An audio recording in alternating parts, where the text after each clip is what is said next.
Part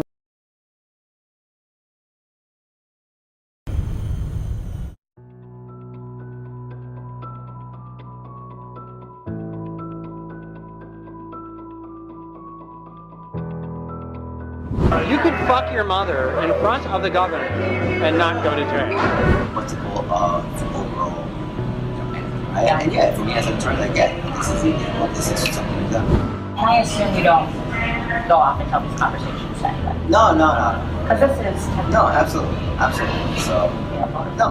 However, other people can make things happen that you don't need to know about. We talk about lots of things that we don't talk about. You know what? We've been busting people into deep fucking asshole for 50 years, and we're not going to stop now. This is part 2 of our undercover investigation into the dark, backroom dealings of the Hillary Clinton campaign. Part 1 blew up on social media, with many Americans wondering why the mainstream media wasn't covering the story. In fact, Project Veritas Action had television exclusives lined up around the country.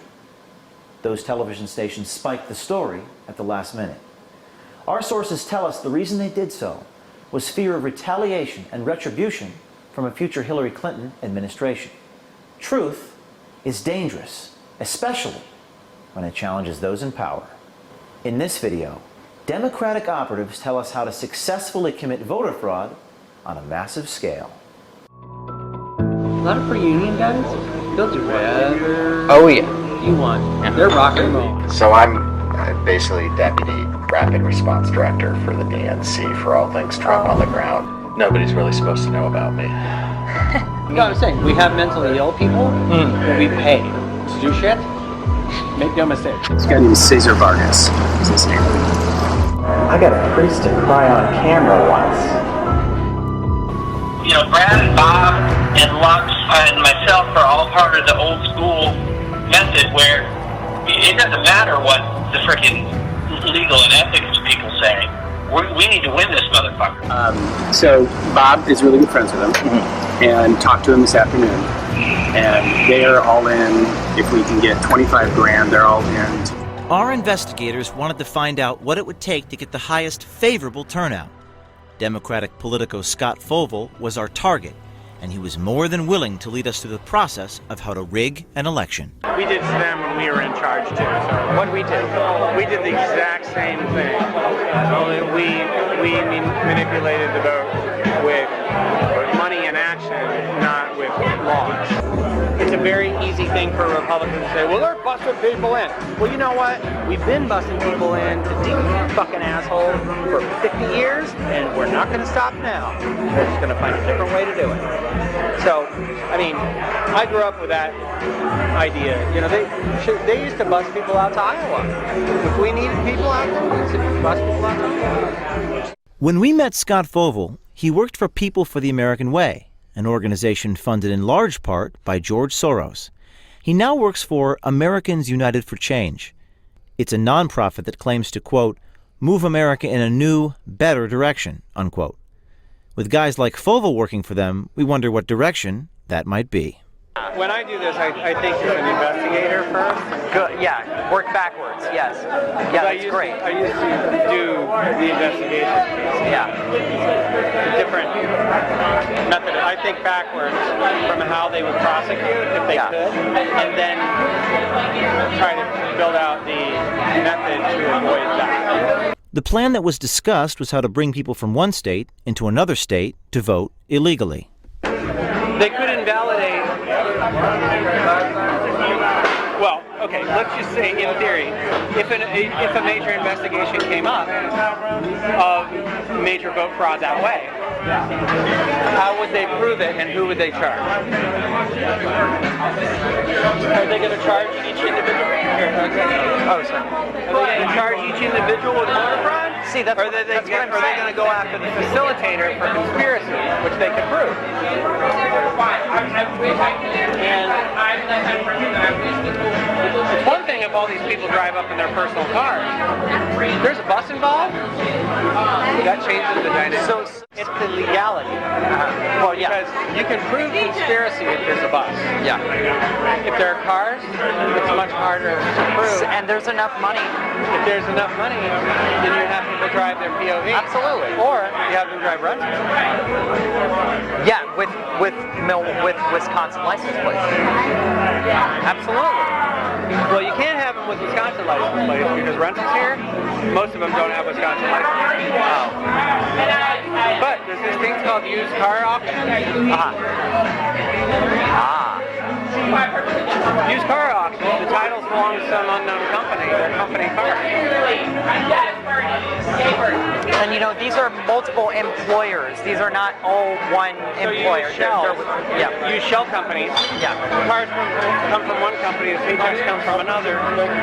There's no bus involved, so you can't prove that it's en masse. There you go. So it doesn't tip people off. There you go. That's what I'm saying. See, okay, yeah. So now I'm starting to see that.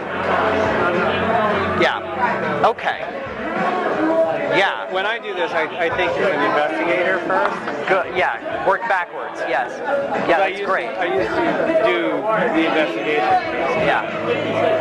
Different method. I think backwards from how they would prosecute if they could, and then try to build out the method to avoid that. So, okay, so you're saying shell company, you're saying the car... if the car has a Wisconsin license plate and is owned by a third entity, then it's much harder to prove that these people drove in from out of state. There's no bus involved, so you can't prove conspiracy. And they would have to be looking for them in the first place. Oh, a bus is something that you're not. Yeah. That you're not looking for. Or that you are looking for. Yeah. A car. Our journalist helped brainstorm with Fovel on how to come up with addresses for their phony voters. Now, if we just have the canvassers logging the homes, they don't even have to know why they're doing it. Put a mark on it and say this address. You know, we have moved, but moved could mean someone else moved in. You take that data and you flip it out and you give it to people and you have people download it. That's brilliant. I love it. So yeah, and you know, it sort of depends upon how much the canvassers don't have to know why they just need to be told to do. Yeah. In fact, you don't want them to. Right. The question is whether when you get caught by a reporter, does that matter? Because does it turn into an investigation or not? In this case, in this state, the answer is no. Because they don't have any power to do anything. Right. So this is sort of maybe not stuff for the general, but stuff to maybe hold off until. No, I think you could do it for the general. You have to do it in multiple states. Okay. So what you do is you implement the plan on a much bigger scale. You implement a massive change in state legislatures and in Congress. So you aim higher for your goals, and then you implement it across every Republican-held state. I'll let you know what goes with. So starting on the grassroots, that's honestly the ripest environment to do it in. Two, within striking distance. Michigan, Indiana, least restrictive donation caps and campaign finance laws and investigation and any investigative arms and any of that. Like, they have weakened it so bad in these 3 states. You could fuck your mother in front of the governor and not go to jail. If you had enough money to go like this. Fovel then told our journalist that he knew the guy that makes stuff like this happen. So Bob Kramer comes up with a lot of these ideas. I work with Bob Kramer one-to-one all the time. I'm the white hat. Democracy Partners is kind of the dark hat. I will probably end up being a partner there at some point. Because our philosophy on it is actually the same. Bob Kramer founded Democracy Partners in 2011. He is the husband of Jan Schakowsky, a Democratic congresswoman from Chicago, and in 2005 he pled guilty on tax violations and bank fraud. He was convicted and sentenced to 5 months in prison and 11 months of house arrest. One of the things that Steve was talking to Scott about, and passed on to me, and I think it's one of the reasons why I got in touch with you, he envisioned, what do you need to be able to vote? in some of these new voter, what do you really need, okay? What makes you a citizen? And if you look at that checklist, it's an ID card of any kind that shows you who you are. Right. And a pay stub that shows you're getting paid at a local address someplace. I mean, to get registered. Yeah, to get registered. Yeah. So you go in and register. If you have those two things, you're registered to vote. Yeah. So if you, let's say I had a business inside of, say, Illinois or Michigan, and I hired people, and I had addresses for them, I could write them checks for those. I could use them as day laborers or whatever, and use them and find my way around the voter ID, the voter registration laws for Hispanics. That's one thing. I'm actually, that idea, when he gave it to me, I was like, that sounds like something we could register huge numbers of people that way. Well, that kind of thing kind of stuck in my craw when he mentioned it to me. All right, let me, on that front, I'm going to write down these options. Let me see if I can chat with the people who are most involved in Hispanic voter registration. Okay.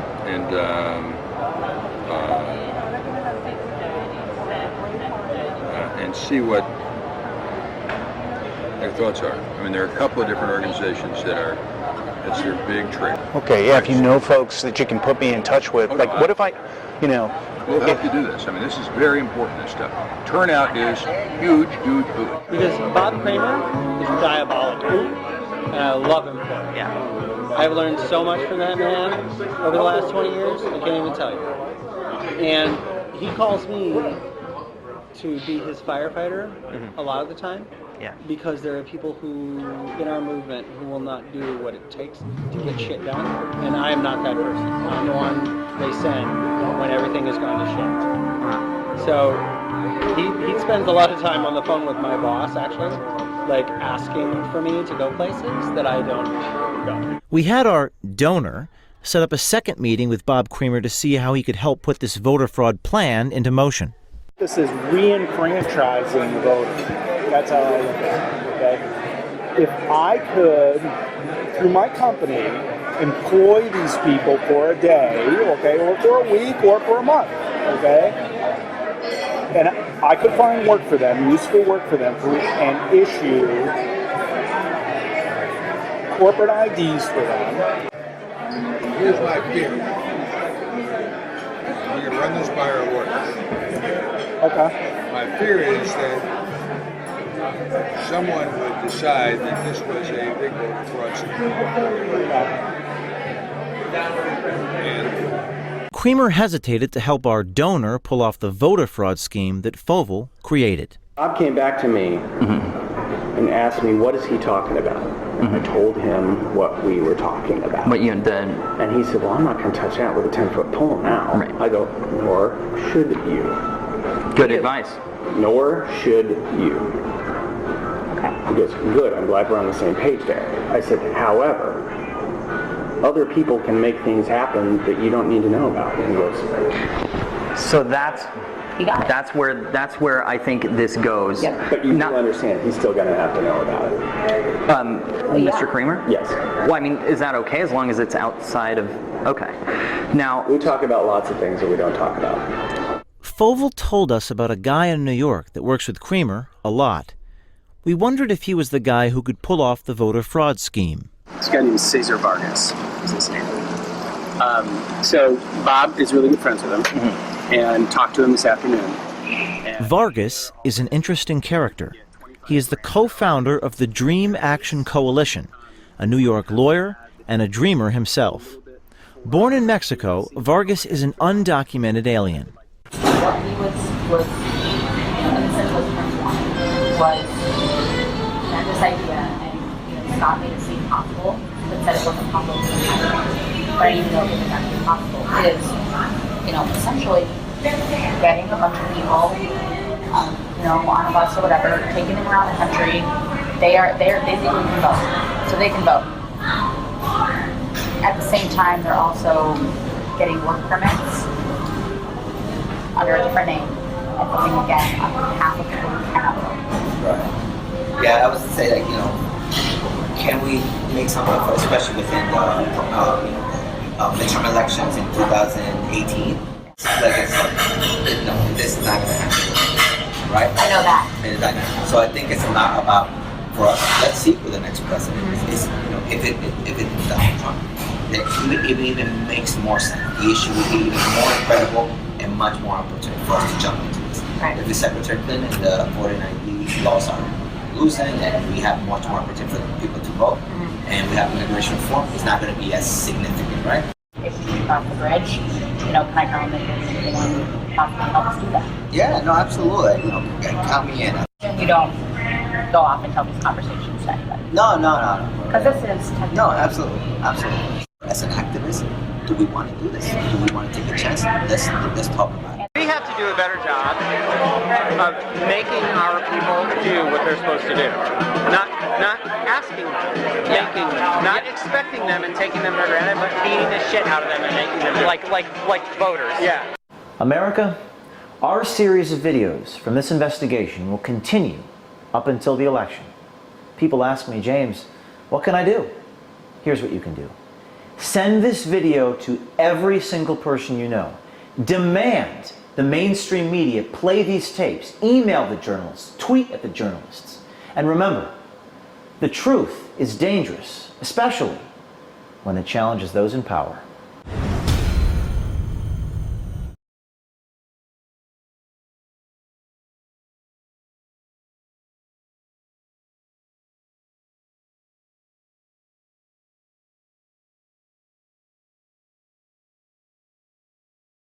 A plan to commit mass voter fraud may have been exposed, with a video from a controversial filmmaker that claims to outline how Democrats under Hillary Clinton have been scheming to violate federal laws to bring voters to the polls. The video hit the internet on Tuesday afternoon via Project Veritas, an outfit run by conservative James O'Keefe. The video follows up on one from the same group released on Monday that claims to show Democrats using provocateurs to encourage violence at Donald Trump rallies. The latest video shows Scott Fovel, the national field director for Americans United for Change, appearing to admit to rigging elections. Project Veritas included details of Democrats allegedly abusing voters to the polls to vote illegally. Fovel then goes on to explain the sinister plot and how they avoid getting caught. The undercover reporter asks why they can't just bus in voters, but get them to use their own personal vehicles. Fovel describes how they avoid being detected and free of criminal charges. Would they charge each individual of voter fraud? Or are they going to go after the facilitator for conspiracy, which they could prove? It's one thing if all these people drive up in their personal cars. If there's a bus involved, that changes the dynamic.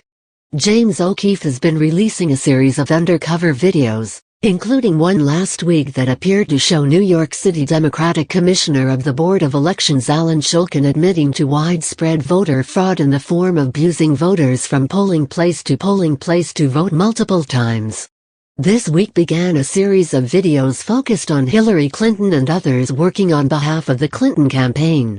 On Monday, Project Veritas released a video that appeared to show campaign groups bragging about paying provocateurs to encourage violence at Donald Trump rallies.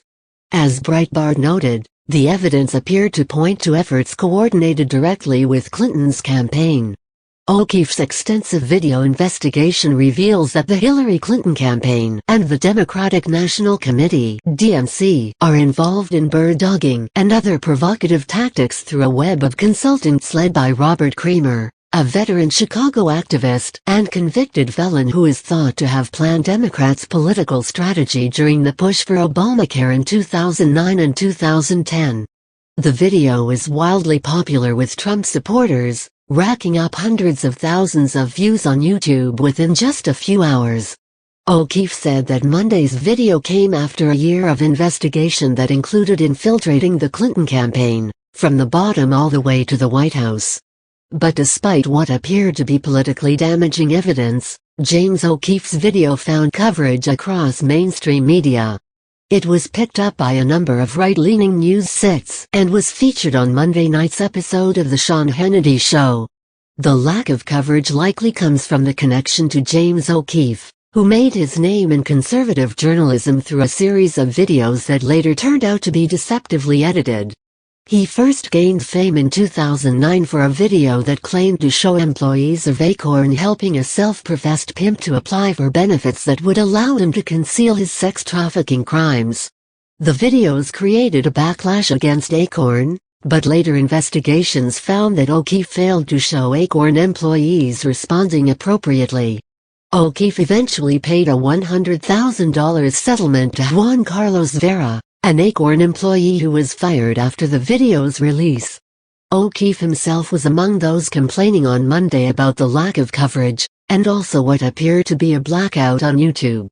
But the media silence on his series of October surprise videos has done little to slow James O'Keefe, who has promised more videos to come after Tuesday's release. The latest video claiming to outline mass voter fraud can be seen here.